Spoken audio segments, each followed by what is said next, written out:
안녕하십니까? 재료과학과 과정에 의해 기말 발표를 진행할 치의학과 2학년 이재환입니다. 제가 오늘 발표하려고 선택한 논문은 Nature Materials의 Mechanical Memory and Dosing Influence Stem Cell Fate 라는 논문입니다. 지금까지 재료과학 수업 시간 동안 총 4편의 논문을 살펴보았습니다. 그중 가장 먼저 살펴보았던 논문은 Mechanical Memory and Dosing과 Stem Cell Fate의 연관성을 다룬 이 논문이었고, 또 이 Stiffening Hydrogel, 즉 세포를 배양할 하이드로겔을 경화를 시키는 정도에 따라 세포의 그런 운명이 어떻게 결정되어지는가에 대한 논문도 살펴보았습니다. 또 세포 간의 견인력과 세포의 운명에 대한 그런 논문도 살펴보았습니다. 마지막으로 앞선 세 논문의 주요 내용을 총정리하여 자신만의 생각으로 풀이한 어떤 끝판왕급 논문이라고도 말씀드릴 수 있겠는데요. Cell Volume Change Through Water Efflux Impacts Cell Stiffness and Stem Cell Fate 라는 논문까지 살펴보았습니다. 사실 이 발표를 진행하라고 했을 때 어떤 논문을 선택을 해야 되는지 고민이 많았는데요. 그중 제가 가장 관심을 가졌고 또 흥미를 가졌던 논문인 첫 번째 논문을 대상으로 먼저 발표를 진행해 보도록 하겠습니다. 이 세 논문을 총정리하여 새로운 관점으로 제시를 한 마지막 주 논문 같은 경우엔 아마 다음 주쯤에 영상을 제작할 것으로 생각됩니다. 이 논문의 초록과 앞부분을 잘 읽어보면 이 논문에서 크게 얘기하고자 하는 바가 세 가지임을 알 수 있습니다. 저는 이 세 가지 항목을 각각 주제로 삼아 논문을 정리해 보도록 하겠습니다. 첫 번째 주제입니다. 얍과 타스의 활성뿐만 아니라 부드러운 PEG 하이드로겔에서 배양된 사람의 중간엽 줄기세포 내 RUNX2의 활성도 이전에 단단한 TCPS에서 배양된 시간에 의존한다 입니다. 먼저 논문에 빈번하게 사용되는 전문 용어부터 정리하고 가도록 하겠습니다. 얍이란 Yes-associated protein의 준말로 세포 증식에 관여하는 유전자 전사를 활성화시키고 세포 사멸 유전자를 억제하는 그런 전사 조절 인자로 작용하는 단백질입니다. 쉽게 생각하면 세포를 증식하는 것을 촉진한다고 보시면 되겠습니다. TAS는 Transcriptional Co-activator, 전사 보조 활성 인자로 얍의 작용을 보조한다고 생각하시면 되겠습니다. PEG는 Polyethylene Glycol이라는 재질 이름입니다. 하이드로겔의 사전적 정의는 물을 분산매로 하는 겔인데요. 무기라고 생각하시면 편할 듯 합니다. RUNX2는 Pre-Osteogenic Transcriptional Factor, 예비 골형성 전사인자입니다. 뼈 이전 단계의 세포로 줄기세포가 분화할 수 있도록 도움을 주는 인자라고 생각하시면 될 것 같습니다. 먼저 TCPS에서 Mechanical Dosing을 한 기간이 길수록 RUNX2 유전자의 발현이 촉진된다는 사실부터 보도록 하겠습니다. 여기서 DT1, DT3, DT5, DT7은 각각 Mechanical Dosing을 1일, 3일, 5일, 7일간 진행했다는 것을 의미합니다. Mechanical Dosing이란 건 TCPS라는 곳에서 진행이 되었는데요. TCPS는 영의 탄성계수가 최대 3GPa에 달하는 굉장히 단단한 물질입니다. 이곳에 growth media를 넣고 세포를 배양했습니다. Mechanical dose를 TCPS에서 한 시간과 RUNX2 유전자 발현 간의 상관관계를 보도록 하겠습니다. Mechanical dose를 TCPS 위에서 오래 할수록 RUNX2 유전자 발현이 촉진되었음을 알 수 있습니다.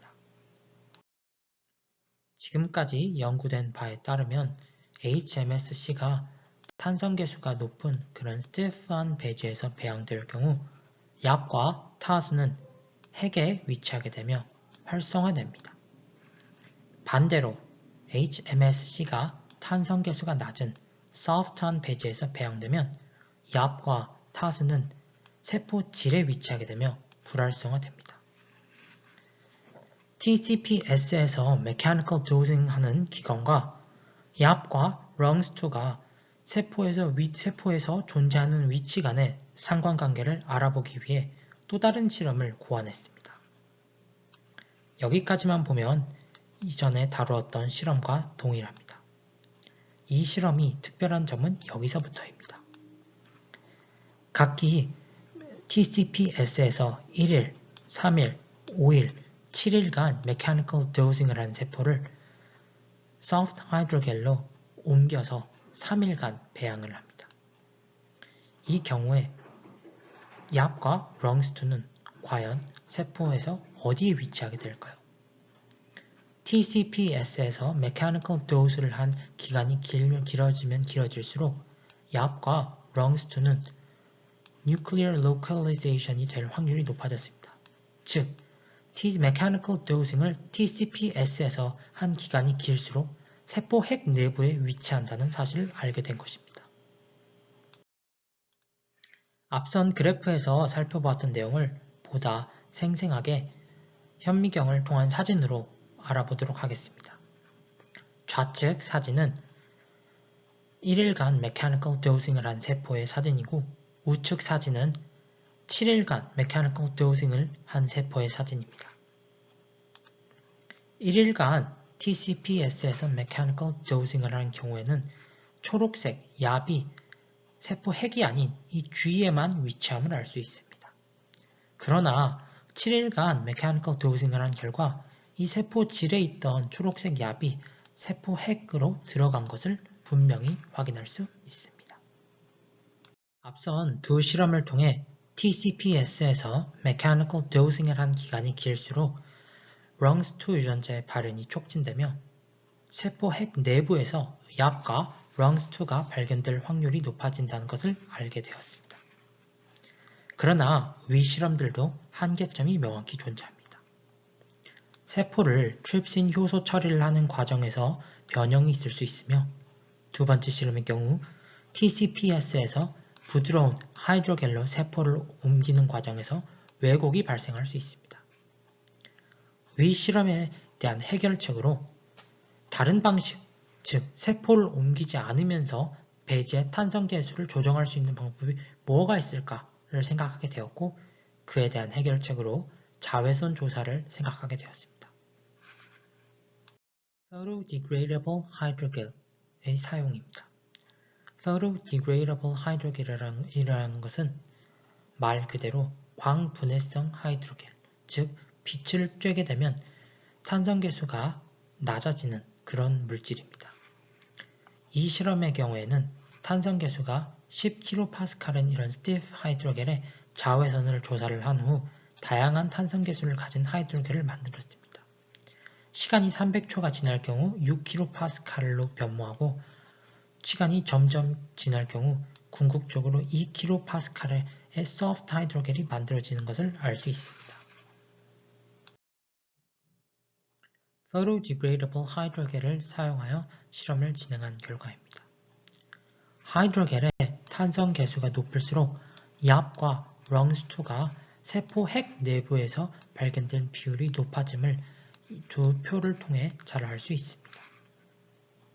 왼쪽 사진은 2kPa의 소프트한 하이드로겔에서 배양한 세포이고 오른쪽 사진은 10kPa의 스티프한 하이드로겔에서 배양한 세포의 사진입니다.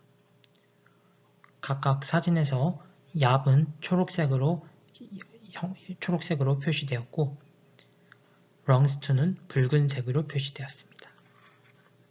탄성 계수가 2kPa인 소프트 하이드로겔의 경우 얍과 rungs2가 세포 질에만 위치함을 알 수 있습니다. 지금 보시다시피 지금 세포 핵 부위를 제외한 바깥 부분에 얍이 있고요.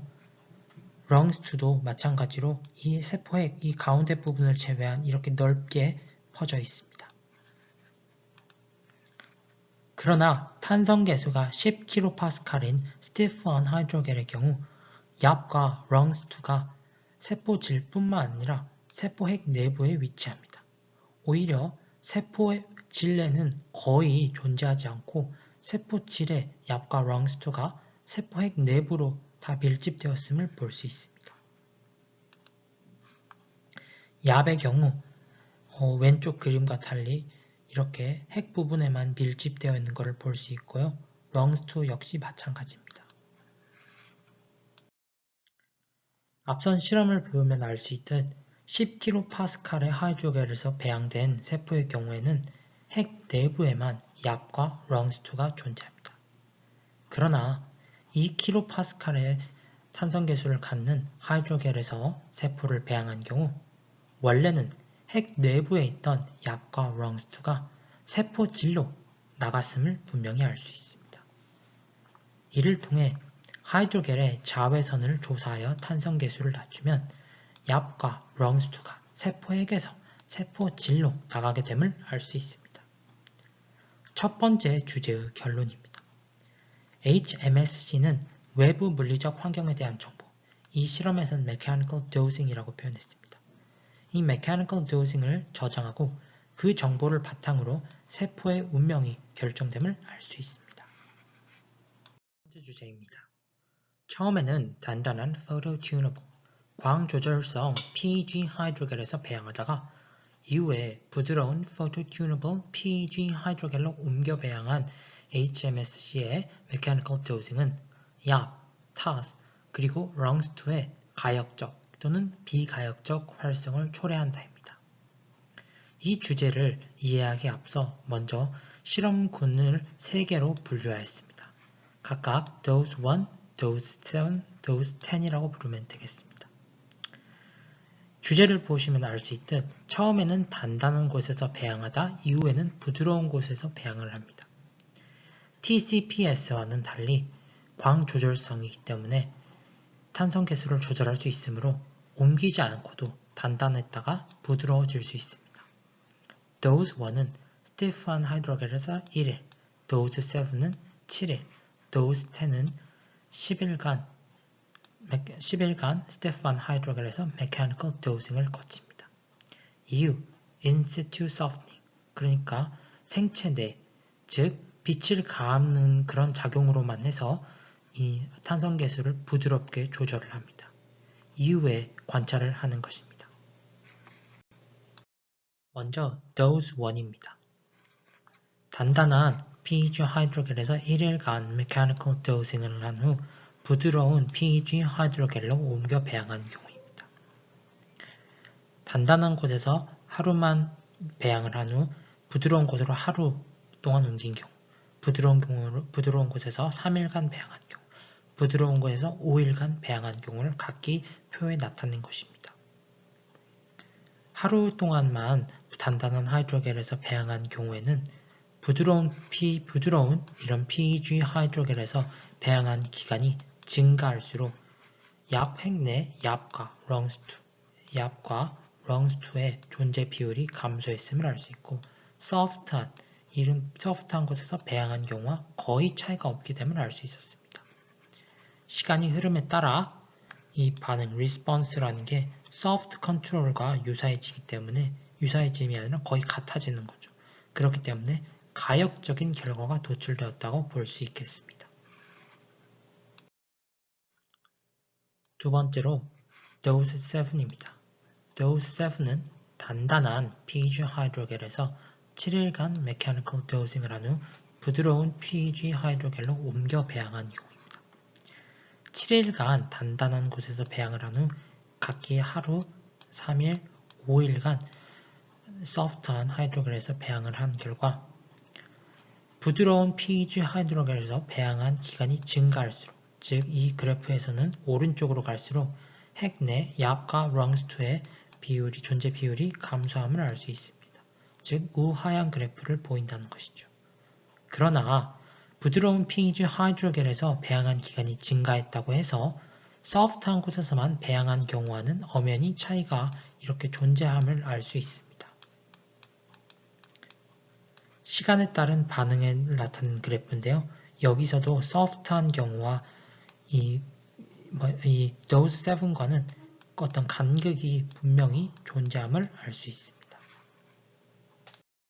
마지막으로 those 10입니다. 단단한 PEG 하이드로겔에서 열흘간 메카니컬 도징을 한 후 부드러운 PEG 하이드로겔로 옮겨서 각기 1일, 5일, 열흘간 배양한 결과입니다.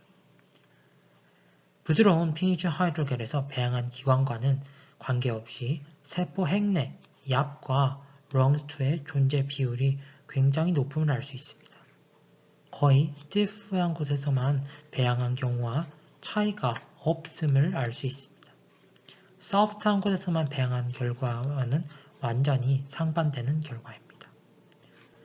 즉, irreversible, 비가역적인 결과가 나타났음을 알 수 있습니다. 마지막 주제입니다. mechanical dosing과 줄기세포 분화 사이 연관성을 알아보는 것입니다. 생리학적 조건, 여기서는 탄성기술을 의미하겠죠. 이보다 훨씬 더 단단한 TCPS에서 mechanical dosing을 한 기간이 증가할 경우 HMSC는 지방보다는 뼈로 분화하는 작용을 촉진한다는 것입니다. 사람의 중간엽 줄기세포는 지방조직이나 골수에서 채취할 수 있는 세포입니다. 말 그대로 줄기세포이기 때문에 여러 다른 종류의 세포로 분화할 수 있는데요. 여기서는 지방세포와 뼈로 분화할 수 있습니다. 실험군부터 알아보도록 하겠습니다. 앞선 실험들과 마찬가지로 처음에는 mechanical dosing을 한 후 이후에 세포를 따로 배양을 하는 것입니다. dose 0, dose 0는 mechanical dosing을 하지 않는 경우, dose 1은 TCPS에서 하루 동안 mechanical dosing을 하는 경우, dose 5, dose 10은 각각 TCPS에서 5일, 7일간 mechanical dosing을 하는 경우입니다. 이후 세포를 소프트한 하이드로겔로 옮겨서 각기 7일간 배양을 했습니다. PPAR 감마는 줄기세포가 지방세포로 발현하도록 하는 유전자입니다. 실험 결과 mechanical dosing 기간이 증가할수록, 즉 스티프한 곳에서 배양한 기간이 증가할수록 PPAR 감마에 발현되는 비율이 감소했음을 알 수 있습니다. DT1일 때, 즉 mechanical dosing을 하루 동안 했을 경우에는 이만큼이고요. 열흘간 했을 때는 이만큼입니다. 우하향 곡선을 보임을 알 수 있습니다. 또 오른쪽 사진을 보시겠습니다. 초록색이 PPAR 감마입니다. 소프트한 곳에서만 배양을 할 경우에는 초록색 PPAR 감마가 굉장히 잘 보임을 알 수 있습니다. 그러나 mechanical dosing을 한 기간이 길수록, 즉 사진에서 오른쪽으로 가면 갈수록 초록색 부분은 감소하고 점차 붉은색 부분이 강조되는 걸 알 수 있습니다. 결과적으로 mechanical dosing 기간이 증가할수록 PPAR 감마가 감소하게 됨을 알 수 있는 것입니다. ALP는 뼈를 형성하는 유전자입니다. 실험 결과 mechanical dosing 기간이 증가할수록, 즉 스티프한 곳에서 배양한 기간이 증가할수록 발현되는 비율이 증가했음을 알 수 있습니다. 소프트한 곳에서만 기르면 ALP gene expression, 유전자 발현이 1 정도에 해당합니다. 그러나 단단한 곳에서 배양을 한 기간이 늘어날수록 점차 증가하는 우상향 그래프를 띠며 결국 열흘간 배양을 할 경우에는 거의 3 정도에 육박하는 ALP 유전자 발현을 보임을 알 수 있습니다. ALP positive cell, 즉 ALP가 나타나는 그런 셀을 보는 건데요. 소프트한 곳에서만 배양할 경우에는 퍼센티지가 굉장히 저조함을 알 수 있습니다. 그러나 시간이 지날수록, 단단한 곳에서 배양한 시간이 길수록 ALP positive cells의 비율이 늘어나고요. 열흘간 배양을 할 경우에는 거의 60%에 달함을 알 수 있습니다. 에서 봤던 내용을 현미경을 통한 사진으로 자세히 보도록 하겠습니다. ALP는 여기서 보라색으로 나타납니다. 가장 왼쪽에 있는 사진은 부드러운 곳에서만 배양을 한 사진으로 보라색이 거의 나타나지 않음을 알 수 있습니다. 나타나도 굉장히 작은 보라색 점 수준으로 나타납니다.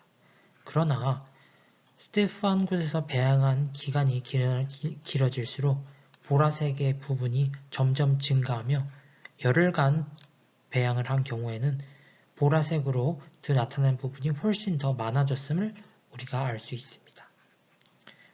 즉, mechanical dosing 기간이 증가할수록 ALP가 증가했습니다.